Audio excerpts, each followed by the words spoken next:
좀 생뚱맞지만은요, 우리 같이 인사하실 때 부자 되십시오 한번 인사해 보시겠습니까?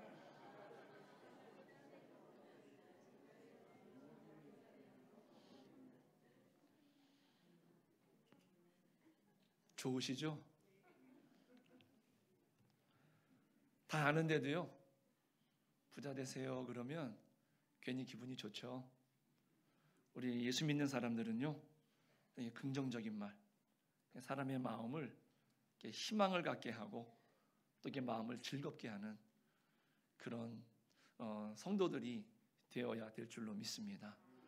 요즘처럼 힘들고 또 이렇게 짜증나는 그런 시기지 않습니까? 또 연말 되면 예민하지 않습니까?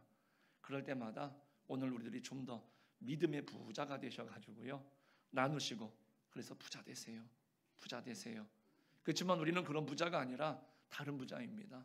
그래서 부자 되세요 항상 나눌 수 있는 그런 우리 성도님들 되시기를 축복합니다.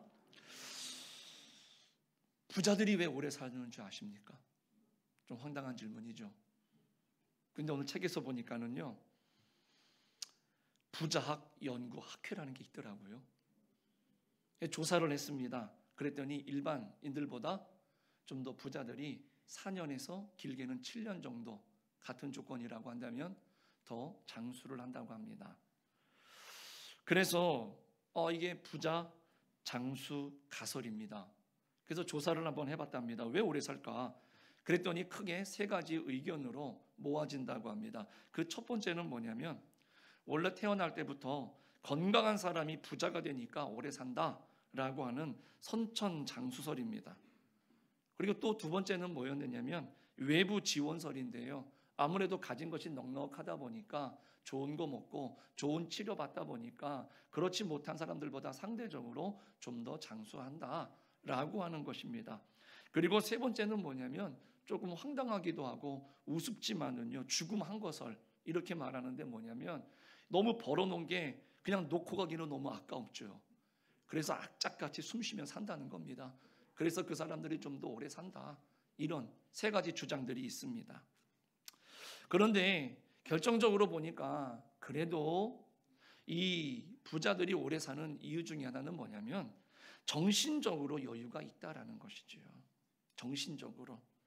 그냥 기본적으로 내가 생활이 안정돼 있다 보니까 다른 사람들을 상대할 때도 그랬고요, 어떤 병원에 가야 될 일이라든가 또 어떤 돈이 들어가야 될 일들을 보니까 이 사람들은 상대적으로 좀 마음이 평안하다는 것이죠. 왜? 이게 어떻게 하나 쪼리는 게 아니기 때문에. 그래서 이 사람들이 좀 더 장수한다라고 이야기를 하는 것이죠. 그런데 반면에요, 어떤 책에서 보니까 부자이긴 한데 이 사람들이 전부 다 이렇게 암에 걸린 겁니다.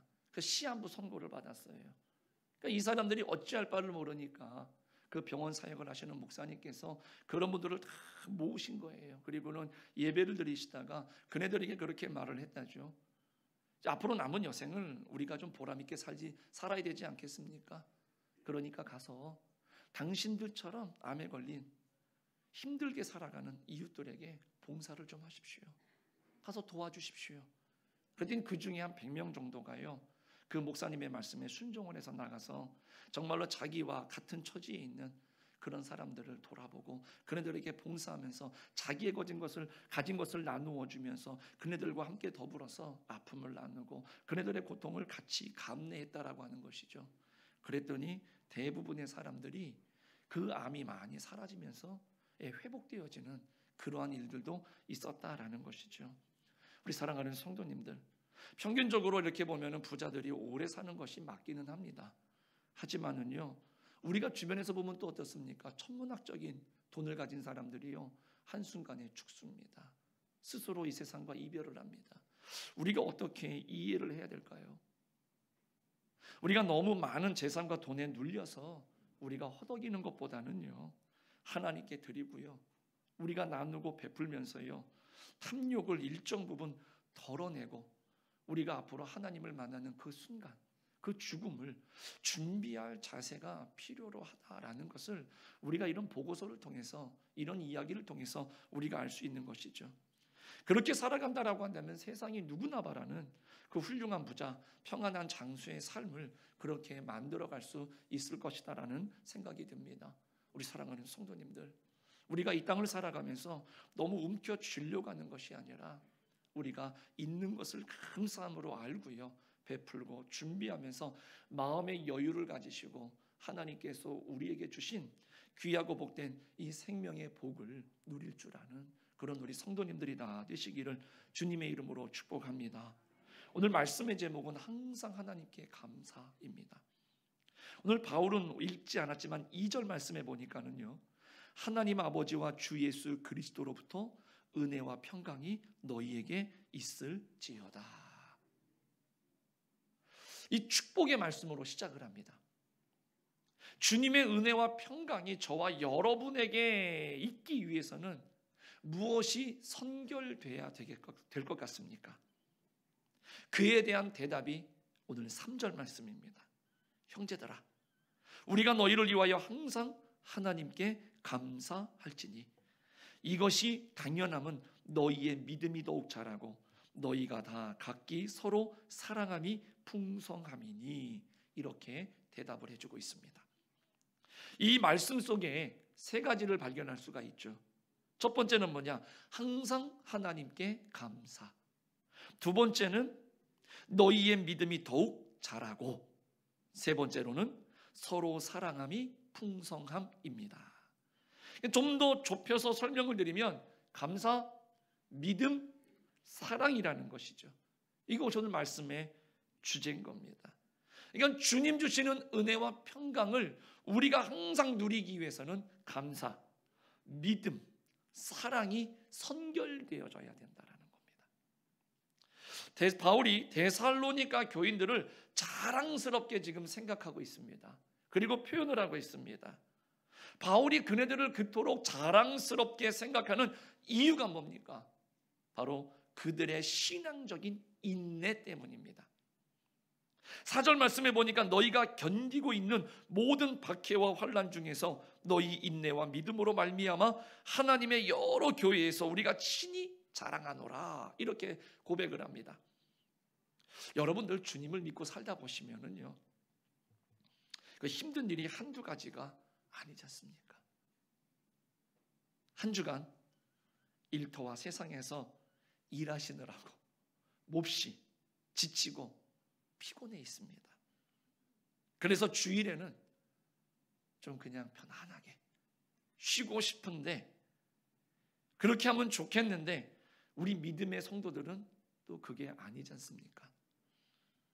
교회에 나와서 주님을 섬기고 또 맡겨주신 믿음의 분량대로 사명을 감당하시면서 일을 해야 하지 않습니까? 이 일이 거룩한 일이 아니라고 한다면 할 수 없는 일들이지요. 저 역시도 우리 성도님들의 그런 수고를 잘 알고 있습니다. 하지만 우리 주님께서 여러분들의 그 수고와 노고를 더욱더 잘 아시는 줄로 믿습니다. 그래서 우리 성도님들 열심을 내시는 것 아닙니까? 그리고 정말 나를 힘있게 안간힘을 쓰면서 하나님 앞에 최선을 다하려고 노력하는 것 아니시겠습니까? 그렇다고 우리 성도님들 뭐 어떤 보상을 바라십니까? 그것도 아니지 않습니까? 그저 묵묵히 사명 감당하십니다. 정말 수고가 많으시지요. 저도 한 주간 교회에서 있다 보면은요, 알게 모르게 수시로 교회 와서 기도하시는 분들, 또 교회를 돌아보시면서 또 어떤 행사나 어떤 준비할 게 있으면은요, 오셔서 열심히 오셔서 알아주든 안 알아주든 그 본인이 해야 될 일들을 쫙 하시는 것을요, 왜 모르겠습니까? 우리 사랑하는 성도님들, 정말로 김장도 마찬가지고요, 이런 교회 큰 대소사도 마찬가지죠. 이 시간 주님의 이름으로 정말로 고마움과 위로의 말씀을 드리고 싶습니다. 아마 주님께서도 아마 여러분들에게 그러한 위로의 말씀을 드리지 않을까, 그런 생각을 한번 해봅니다. 그런 것처럼 우리가 예수님을 믿다 보면 힘든 일이 여러 가지가 많습니다. 한두 가지가 아니에요. 그럼에도 불구하고 우리 성도들이요, 예수님을 믿는다는 그 이유 하나만으로 박해와 환난을 당하지 않습니까? 가까운 가족들이라든가 친척이 그 성도들의 신앙을 이해하지 못할 때가 많습니다. 그래서 왜 그렇게 너는 별나게 믿냐? 꼭 주일마다 교회는 가야 되느냐? 한 번쯤 빠지면 좀 어떠냐? 왜 가서 이렇게 없다고 하면서 그 절기를 따라서 예배 때마다 왜 헌금을 하느냐? 왜 꼭 술을 마시면 안 되느냐? 담배는 피우면 또 왜 안 되느냐? 이러면서 아마 여러분들 많은 공격을 받으셨을 거예요. 저도 저희 부모님을 보니까는요, 처음에 안 믿는 가정에서 저희 부모님이 신앙생활을 시작하시면서 하나하나 그 믿음대로 살려다 보니까 그냥 많은 분들이 잘한다, 칭찬하는 것보다는 왜 분란을 일으키냐, 왜 안 하던 짓 하느냐, 왜 여태까지 잘 살다가 왜 이제 와가지고 그러느냐, 이러면서 곤란하게 만듭니다. 그런 모습들을 우리가 많이 지켜보았습니다. 이런 비난이 꼬리에 꼬리를 물죠. 솔직하게 말하면요, 이 좋은 세월에 놀러 가고 싶죠. 질리도록 놀아보고 싶죠. 찌든 피로감이나 권태를 다 벗어버리고요, 주말이면 우리들도 한번 일탈해보고 싶지 않습니까? 그런데요, 그 믿음 때문에, 그 주님 때문에 이 틀을 벗어나지 못하고 있다는 것이죠. 저는 이것이 영적 환난이고요, 영적 고통이라고 감히 말씀드릴 수 있을 것 같아요. 이 핍박과 환난을 그런데 주님이 알아주신다는 거예요. 이게 얼마나 감사한 일입니까? 우리 사랑하는 성도님들, 오늘 그래서 하나님이 지금 내 마음을 알아주셔요. 하나님이 지금의 나를 지켜봐 주신다는 것이죠. 오늘 이 사실 때문에 하나님 앞에 감사할 수 있는 그런 우리가 되시기를 바라겠습니다. 신앙생활에는 여러분들 그런데 역기능이라고 하는 것이 있습니다. 억압을 당하고 핍박을 당하면, 고난을 당하면 마치 주저앉고 무너지고 망할 것 같은데요, 오히려 믿음이라는 것이요, 그렇지 않다라는 것이죠. 환난을 당하면 당할수록, 고난과 핍박을 당하면 당할수록 어떻습니까? 그 믿음은 자꾸 자라는 것을 볼 수가 있습니다. 우리 기독교 역사 속에서도 보면요, 제대로 주님을 만나신 분들, 저 천국에 대한 소망과 확신을 가지고 살아갔던 영생의 소망이 있었던 분들은요, 핍박하고요, 고난받을수록 그네들은 더욱더 하나님의 나라, 그 영생을 간절한 마음으로 사모하는 가운데에 그 순교도 맞이하지 않았습니다. 그리고 끝까지 그 믿음을 전파했습니다. 즉 세상이 감당할 수 없는 믿음을 가지고 그네들이 그 믿음의 삶을 살아냈다라는 것이죠. 이렇듯 성도의 삶이라고 하는 것은요, 단편적이거나 평면적이거나 일차원적이 아니라는 것이지요. 전혀 예측할 수 없는 신비스러운, 오히려 복합적이고 입체적인 그 무언가가 있다라는 겁니다. 이것이 바로 뭐냐? 성도들의 생활에 숨어 계시는 하나님의 손길이라는 것입니다. 그 하나님의 손길이 있기 때문에 이쯤 되면은 주저앉을 것 같은데, 이쯤 되면은 포기할 것 같은데 그렇지 않아요. 더 기도하고요, 더 하나님 앞에 더 열심을 내는 모습들을 봅니다. 그래서 오늘 본문에도 뭐라고 말합니까? 6절에서 7절 그 중반절까지 뭐라고 말합니까? 너희로 환난을 받게 하는 자들에게는 환난으로 갚으시고 환난을 받는 너희에게는 우리와 함께 안식으로 갚으시는 것이 하나님의 공의시니, 이렇게 말씀합니다. 5절에서는요, 이는 하나님의 공의로운 심판의 표요, 너희로 하여금 하나님의 나라에 합당한 자로 여김을 받게 하려 함이니 그 나라를 위하여 너희가 또한 고난을 받느니라, 이렇게 말씀합니다. 이 하나님의 공의로운 이 손길 때문에 성도의 믿음이 자라나는 겁니다. 이런 하나님의 손길이 없다라고 한다면 성도의 믿음은 자라날 수가 없지요. 그래서 문제가 오고 환난이 오면 거기서 끝나요. 그런데 여러분들 신앙생활 속에서 고통과 어려움과 환난이 올 때마다 어떠셨습니까? 포기하고 싶을 때, 성령께서 포기하고 싶을 때 하나님의 손길이 우리들을 움직이셨어요. 기도해야 된다라고, 하나님을 붙잡고 일어서라고. 그래서 우리가 눈물 뿌려 기도하고요, 하나님 앞에 나와서 잠을 자지 못하면서 내가 금식하면서 하나님 앞에 기도하고 하나님 앞에 간절히 간구했을 때 하나님께서 이길 수 있는 넉넉한 믿음을 주셨고요, 그 믿음으로 말미암아서 하나님이 나와 함께 하신다는 은혜의 체험을 했고요, 그 은혜의 체험을 통해서 지금 우리는 여기까지 그 믿음의 경주를 포기하지 않고 지금도 소망 중에 그 믿음의 경주를 하고 있는 것 아니겠습니까? 믿음은요, 마치 한 그루의 나무와 같습니다. 나무는 물과 양분을 먹고 햇빛을 받아야 잘 자라지 않습니까? 우리의 몸도 어떻습니까? 잘 먹고 잘 쉬고 좋은 것을 위해서 운동을 하고 그래야 우리 몸이 건강하게 유지가 되지 않겠습니까? 같은 원리죠. 성도의 신앙도 성령의 물과 말씀의 자양분 그리고 하나님의 빛을 받아야 잘 자랄 수 있는 것이지요. 그 마틴 로이드 존스 목사님이라는 유명한 분이 계십니다. 그분이 영적 침체라고 하는 이 책에서 기록하기를 영적 침체에 빠지는 그 이유 5가지를 설명을 해 놓으셨더라고요. 그 5가지를 소개해 드린다면요, 그 첫 번째는 뭐냐면 우울증적인 신앙이 원인이다라는 것이지요. 그러니까 우울증적인 기질이 있는 분들이 영적 침체에 빠지기가 쉽다라고 이야기를 합니다.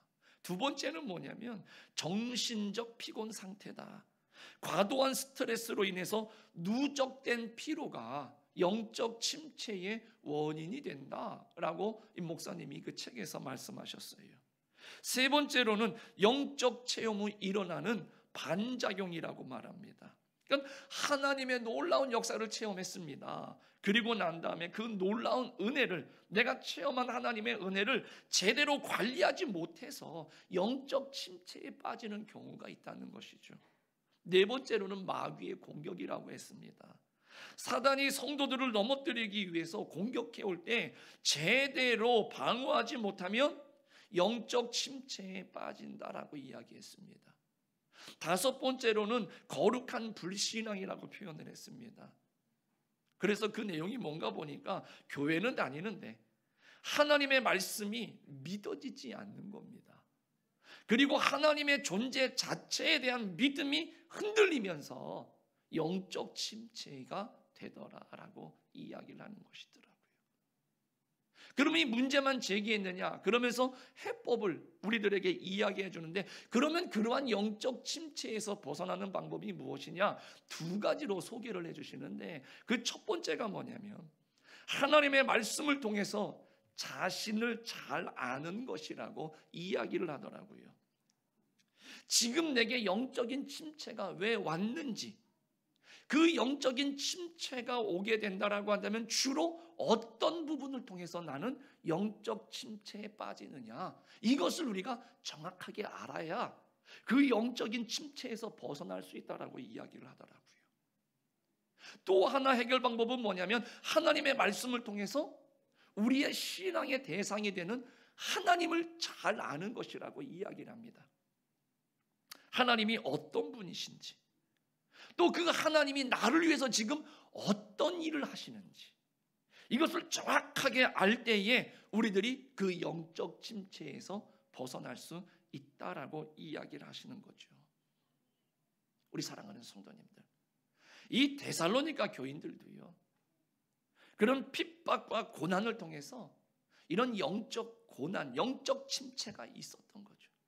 근데 사도 바울이 보니까 어떻습니까? 그 영적 침체에서 너무나도 잘 벗어나고 잘 극복을 했더라라는 겁니다. 그래서 이 8절에서 10절의 말씀이 바로 그 내용입니다. 하나님을 모르는 자들과 우리 주 예수의 복음에 복종하지 않는 자들에게 형벌을 내리시리니 이런 자들은 주의 얼굴과 그의 힘의 영광을 떠나 영원한 멸망의 형벌을 받으리로다. 그날에 그가 강림하사 그의 성도들에게서 영광을 받으시고 모든 믿는 자들에게서 놀랍게 여김을 얻으시리니 이는 우리의 증거가 너희에게 믿어졌습니다. 이렇게 말씀하고 있습니다. 이렇게 믿음이 자라나는 성도들을 사도 바울은요, 자랑스럽게 생각했고 하나님께 감사하고 있는 것을 볼 수가 있습니다. 우리 사랑하는 성도님들, 오늘 영적 침체에서 우리가 벗어날 수 있기를 간절히 축복합니다.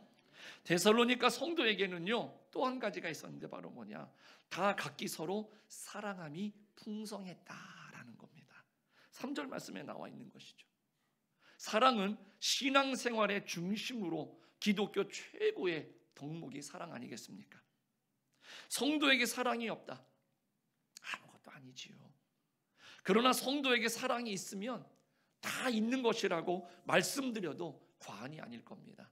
그래서 요한일서 4장 18절에서 20절에 보니까 이렇게 말씀을 우리들에게 전해주고 있습니다. 사랑 안에 두려움이 없고 온전한 사랑이 두려움을 내쫓나니 두려움에는 형벌이 있습니다. 두려워하는 자는 사랑 안에서 온전히 이루지 못하였느니라. 우리가 사랑하면 그가 먼저 우리를 사랑하셨습니다.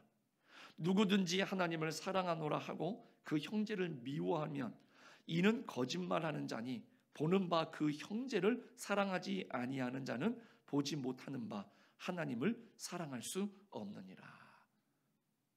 그러면서 21절에 뭐라 그랬느냐면 우리가 이 계명을 주께 받았나니 하나님을 사랑하는 자는 또한 그 형제를 사랑할지니라.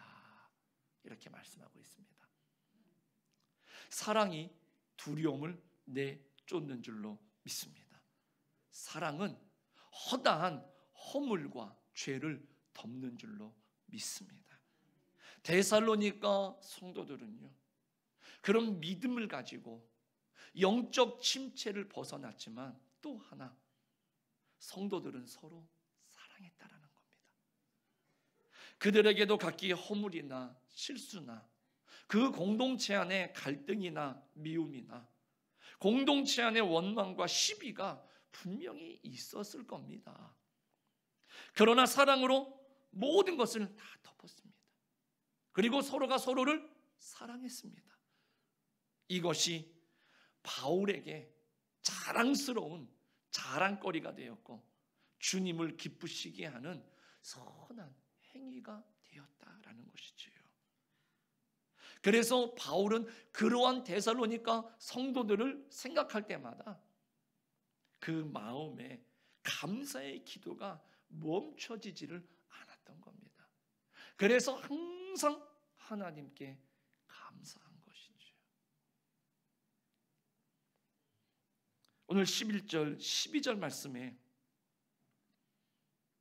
이러므로 우리도 항상 너희를 위하여 기도함은 우리 하나님이 너희를 그 부르심에 합당한 자로 여기시고 모든 선을 기뻐함과 믿음의 역사를 능력으로 이루게 하시고 우리 하나님과 주 예수 그리스도의 은혜대로 우리 주 예수의 이름이 너희 가운데에서 영광을 받으시고 너희도 그 안에서 영광을 받게 하려 함이라. 아멘. 우리가 서로 사랑하면 주님이 기뻐하시고 감사할 조건이 생기는 줄로 믿습니다. 우리는 감사절을 지냈습니다.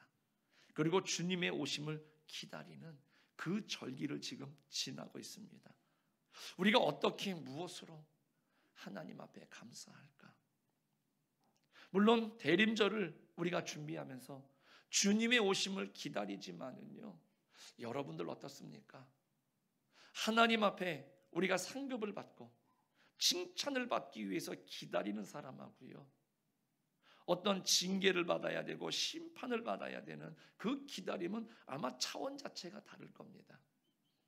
오늘 우리들이 정말로 하나님 앞에 어떻게 무엇으로 하나님께 감사를 해야 우리가 이 귀한 절기를 잘 보낼 수 있을까?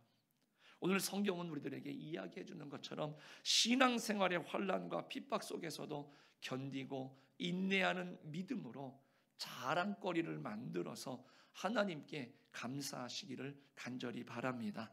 그리고 환난과 핍박 속에서도 이 믿음이 잘 자라게 하셔서 하나님께 감사하시기를 바라겠습니다. 또 성도가 서로를 사랑함으로 항상 하나님께 감사하시기를 간절히 바라겠습니다. 그래서 감사의 부자, 믿음의 부자, 사랑의 부자가 우리 모든 성도들 다 되시기를 간절히 바랍니다. 감사의 부자는 감사가 넘쳐서 더 큰 축복을 받게 될 줄로 믿습니다. 믿음의 부자는 영원히 사는 성도가 될 줄로 믿습니다.